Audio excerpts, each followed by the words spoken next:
Prime time ఓటే వజ్రాయుధం. Vote హక్కు వినియోగించుకోకపోతే ప్రజాస్వామ్యానికి అర్థమే లేదు. ఇలాంటి హితవచనాలు ఎన్నికల వేళ విపరీతంగా షేర్ అవుతుంటాయి. ఓటు ఉండి వేయకపోతే అంతకంటే మహాపచారం మరొకటి లేదన్నట్లు చాలామంది స్పీచ్లు దంచి కొడతారు. మరి ఓటు హక్కు ఉండి ఓటు వినియోగించుకోలేని పరిస్థితి అయితే ఏం చేయాలి? ఎన్నికల ముంగిట ఇప్పుడు చాలామందిని వేధిస్తోన్న ప్రశ్న ఇది.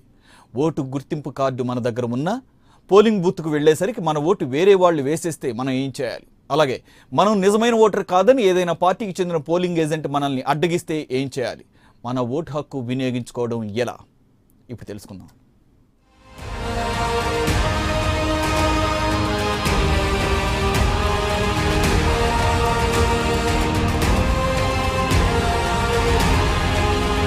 మీరు వెళ్ళేటప్పటికే మీ ఓటు ఎవరైనా వేశారా?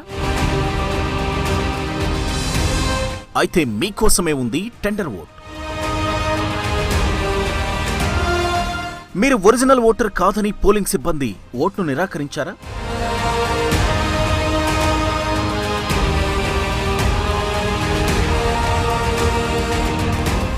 అయితే మీకోసం ఉంది ఛాలెంజ్ ఓట్.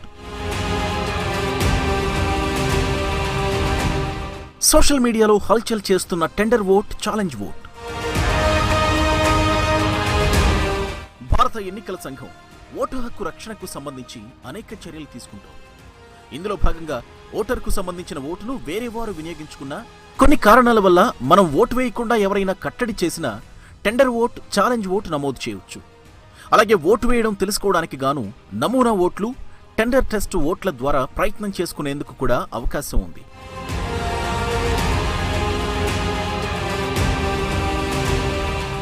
ప్రస్తుతం వీవీప్యాట్లతో కూడిన ఈవీఎంలు వాడుకలో ఉన్నాయి. ఓటరు వేసిన ఓటు అనుకున్న అభ్యర్థికే పడిందో లేదో వీవీప్యాట్లోని స్లిప్లో సరిచూసుకోవచ్చు. ఒకవేళ తాను కోరుకున్న అభ్యర్థికి ఓటు పడకుండా వేరే వారికి పడినట్లు వీవీప్యాట్లో కనిపిస్తే అక్కడ ప్రిసైడింగ్ అధికారికి ఫిర్యాదు చేయాలి. తప్పుడు అభియోగమైతే జరిగే పరిణామాలను ప్రిసైడింగ్ అధికారి వివరిస్తారు. ఓటరు నుంచి రాతపూర్వక ఆమోదం తీసుకుని పోలింగ్ ఏజెంట్ల ముందు ఓటింగ్ మిషన్లో టెస్ట్ ఓటు వేసేందుకు అనుమతిస్తారు. టెస్ట్ ఓటు వేసే సమయంలో ఓటరు కోరుకున్న అభ్యర్థి కాకుండా ఇతరుల గుర్తు వీవీప్యాట్లో కనిపిస్తే ఓటింగ్ నిలిపివేస్తారు. ఓటరు ఆరోపణ తప్పుగా తేలితే రెండో ఎంట్రీకి ఎదురుగా ఓటరు ఏ అభ్యర్థి పక్షాన ఓటు వేసింది రాసి అతని సంతకం తీసుకుని పోలీసులకు అప్పగిస్తారు.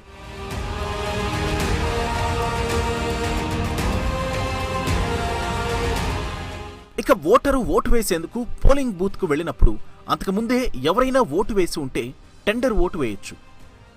The conduct of election rules 1961 రూల్స్లో సెక్షన్ 49P ప్రకారం బ్యాలెట్ పేపర్ ద్వారా టెండర్ ఓటు వేసే అవకాశం ఉంటుంది. సెక్షన్ 49P ప్రకారం మనకంటే ముందే మన ఓటు ఎవరైనా వేసి ఉంటే ప్రిసైడింగ్ ఆఫీసర్ అడిగే ప్రశ్నలకు సరైన సమాధానాలు ఇస్తే బ్యాలెట్ పేపర్ ద్వారా టెండర్ ఓటు వేసే అవకాశం కల్పిస్తారు. వాస్తవ ఓటరుగా నిర్ధారించుకున్నాకే పోలింగ్ అధికారి అతడికి బ్యాలెట్ ఇస్తాడు. వారికి ఈవీఎంలో బటన్ నొక్కే అవకాశం ఉండదు. బ్యాలెట్ సీల్డ్ కవర్లో భద్రపరుస్తారు. అయితే టెండర్ ఓట్లన్నీ ఓట్లతో పాటు లెక్కించరు. హైకోర్టు ఉత్తర్వులు ఇచ్చినప్పుడు మాత్రమే లెక్కిస్తారు. లేదా అభ్యర్థుల ఓట్ల లెక్కింపు అనంతరం సమానంగా ఓట్లు వస్తే టెండర్ ఓటును పరిగణలోకి తీసుకుంటారు.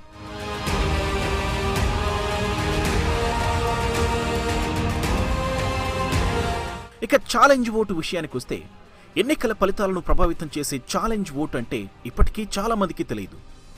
ఓటరు జాబితాలో పేరు ఉన్నా ఓటుకు అనర్హుడని పోలింగ్ కేంద్రంలో వివిధ పార్టీల ఏజెంట్లు సవాల్ చేయడాన్ని ఛాలెంజ్ ఓటు అంటారు.